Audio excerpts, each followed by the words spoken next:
Hello guys, आज हम कम कपड़े में सलवार की स्टिचिंग करना सीखेंगे। पहले मैंने इसकी कटिंग पिछली वीडियो में डाली है, अगर आपने नहीं देखी तो प्लीज़ वहां जाकर देखें। ये हमारे पास बहुत कम कपड़ा था और इसके आगे हमने 4 म्यानियाँ डाली हैं। पंजाबी में तो म्यानी बोलते हैं, पता नहीं क्या बोलते हैं। ऐसे जोड़ लगाना है आगे आसन की तरफ, ताकि हमारी थोड़ी सी ज़्यादा चुनट पड़ जाए। और चारों कुंदों के आगे की साइड मैंने ये जोड़ कटिंग किए थे और अब अटैच कर रही हूँ। चारों तरफ अटैच कर देने हैं। इससे 2 या 3 चुनटें सारे जोड़ के पास पड़ जाएंगी और इससे हमारी सलवार थोड़ी भारी हो जाएगी। कपड़ा कम था इसलिए मैंने सेमी पटियाला नहीं कटिंग की थी, क्योंकि ये हैवी साइज की लेडी का सूट था और पौनी बाजू के लिए कपड़ा नहीं बच रहा था, इसलिए मैंने जोड़ डाल ली आगे सलवार की। अब मैंने चारों जोड़ अटैच करके आसन जोड़ देनी है। पहले हम सीधी आसन जोड़ देते थे, लेकिन अब चारों कुंदों पर मैंने ये जोड़ लगाए हैं और बाद में आसन की सीन लगानी है। अगर हो सके तो सिलाई डबल कर लें, इससे पक्का काम हो जाएगा। लेकिन आजकल लोग इतना ज़्यादा कपड़ा पहनते नहीं, थोड़ी बार पहना और फेंक दिया, इसलिए ज़्यादा पक्का करने के चक्कर में हम भी नहीं पड़ते।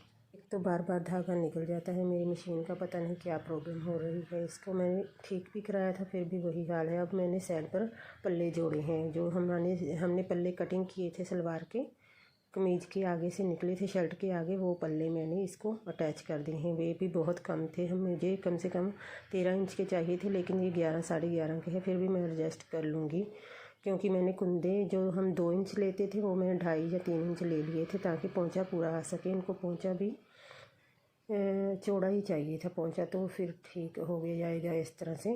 और मैंने अब दोनों पल्ले जोड़कर अब साइड का जो दूसरी आसन को जोड़े थे कुंदे, वो भी अटैच कर दूँगी। इस तरह से पूरी सलवार खड़ी हो जाती है। बस फिर चूनट डालनी होती है और बेल्ट अटैच करनी होती है। ये साइड पर मैं कुंदे जोड़ रही हूँ, जो हमारे 2 थे बाकी के। और ये बहुत ध्यान रखना होता है। जब मैंने सिलाई सीखने लगी थी ना, तो फिर उल्टा पुल्टा जुड़ जाता था। आसन की तरफ आसन रख के फिर ही जोड़ना होता है। वो नहीं समझाती थी, बस अपनी पड़ोसन को बिठाकर बातें करती रहती थी। हम उधेड़ी जाना लगाई जाना, उधेड़ी जाना लगाई जाना, बस यही करते रहते थे। वो नहीं बताती थी। लेकिन बाद में समझ आया कि आसन की तरफ आसन करके ही जोड़ेंगे तो फिर सीधी जुड़ेगी सलवार, नहीं तो उलट पुलट हो जाता है। अब ये जो जोड़ हैं सेंटर में आए, ये चोनों के साथ कवर हो जाएंगे, दिखाई नहीं देंगे बिल्कुल भी, और सलवार हमारी थोड़ी भारी हो जाएगी। और ये मैं 4-4 5-5 इकट्ठी चूने उठाकर डाल रही हूँ। आप भी ऐसे ही डाला करें। इंची टेप को अगर पकड़ के बैठे रहो तो फिर काम नहीं ख़त्म होता। बस ये मशीन का हिसाब रख ले बंदा, भी कितने कहाँ से चौन उठानी है, उस हिसाब से हो जाता है। 1-2 बार लगता है, फिर बाद में आदत हो जाती है। और बैक साइड के पल्ले पर भी मैंने साथ ही 2 चूनट डाल दी है। एक का मुँह उधर को करना होता है लेफ़्ट को, एक का राइट को करके वो चूनट भी डाल दिया। और दूसरी साइड पर भी मैं ऐसे ही फटाफट चूनट डाल दूँगी। अब मैंने बेल्ट तैयार करनी है। आगे से कपड़ा थोड़ा सा फोल्ड करके एक तरफ सीन लगानी होती है, दूसरी तरफ सीधी सीन लगानी होती है। जिस तरफ से मैंने आगे को कपड़ा फोल्ड किया था उस तरफ से मैंने चिड़ी बना ली है। तीनों चारों साइड पर सिलाई लगा लेनी है मोटे बखिए से। और अब मैंने फट्टा मोड़ देना है ऊपर से नाला डालने के लिए।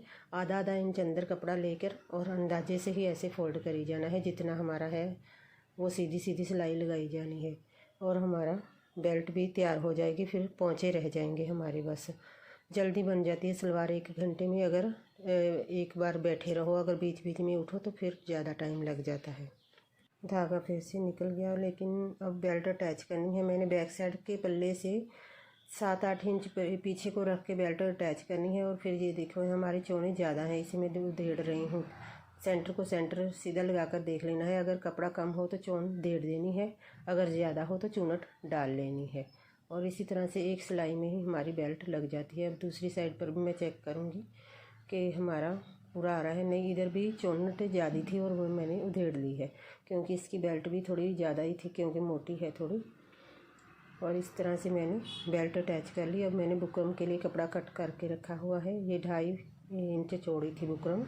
हम आधा मीटर बुकरम लेते हैं ना, तो उसकी लंबाई पूरी हो जाती है दोनों पोंचों के लिए। बस सीधी कट करके और उसको सेंटर में कट कर दो तो 2 पोंचे के लिए आसानी से निकल जाती है। और आधा इंच का कपड़ा मार्जिन छोड़कर इसको कट कर देना है। और अब दूसरा पोंचा भी मैं अटैच कर लेती हूँ। कोई लास्ट तक पता नहीं वीडियो देखता है कि नहीं, तो मुझे तो बताना था कि मेरी वीडियो को प्लीज़ लाइक कर दिया करो। कोई लाइक ही नहीं करता। व्यूज़ तो आ जाते हैं पता नहीं कैसे, लेकिन लाइक कोई नहीं करता। लाइक करने से कौन सा आपके थंब में पेन हो जाएगी, प्लीज़ कर दिया करो लाइक। और अब मैंने ये किनारे किनारे पर बुकरम के सीन लगा दी है और अब दूसरा पोंचा भी ऐसे ही अटैच कर लेना है। जितना हमारा ज़्यादा होता है पोंचा, दोनों साइड पर एक जैसा बाहर को निकाल लेना होता है, क्योंकि चौड़े पोंचे के लिए हमने नीचे तो कम ही होता है कपड़ा। और देखो दोनों साइड से मैंने बराबर निकाल के फिर सीन लगा दी है किनारे पर। अब पलट के किनारे किनारे पर सीन लगा देनी है, इसे दबाकर अच्छे से। और फिर साथ में एक और सीन लगा देनी है। दोनों साइड पर दो दो सिलाई लगाकर फिर बीच में जो हमें बनाना होता है हम बना देते हैं।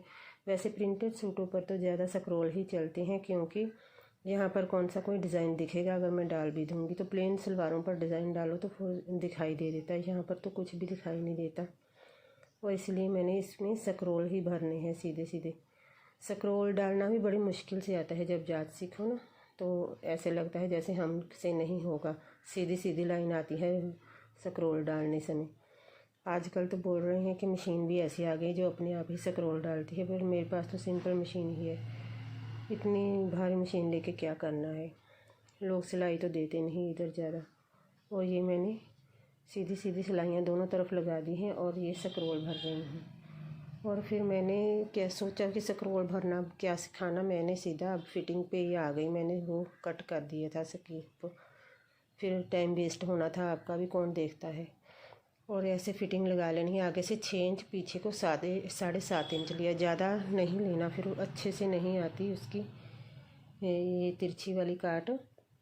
6 और 7.5 लिया है मैंने। सिर्फ 1.5 इंच का मार्जिन ही लेना चाहिए, ज़्यादा ले लो तो फिर ख़राब लगता है। और आसन के आगे 3-4 इंच एक्स्ट्रा सीन लगाकर फिर पोंचे की तरफ से शुरू करना है, क्योंकि अगर हम इधर से सीधी सीन लेकर जाएंगे तो फिर पोंचा ऊंचा नीचा हो जाएगा। और पोंचे के पास आकर बहुत बार धागा कभी टूटता है, कभी ख़त्म हो जाता है फिरके में।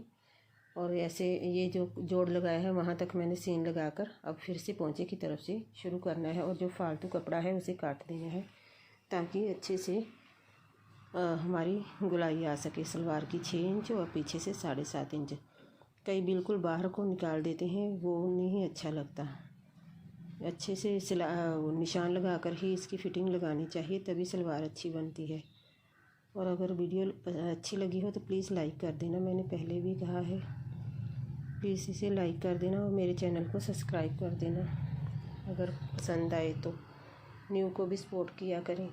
जो पुराने हैं तो उनके तो 1000 रोज़ ही बढ़ जाते हैं, पता नहीं कैसे लोग झूठ छाट बोल कर भी। हम तो मेहनत करते हैं, हमें तभी भी नहीं कोई लाइक करता। अच्छे से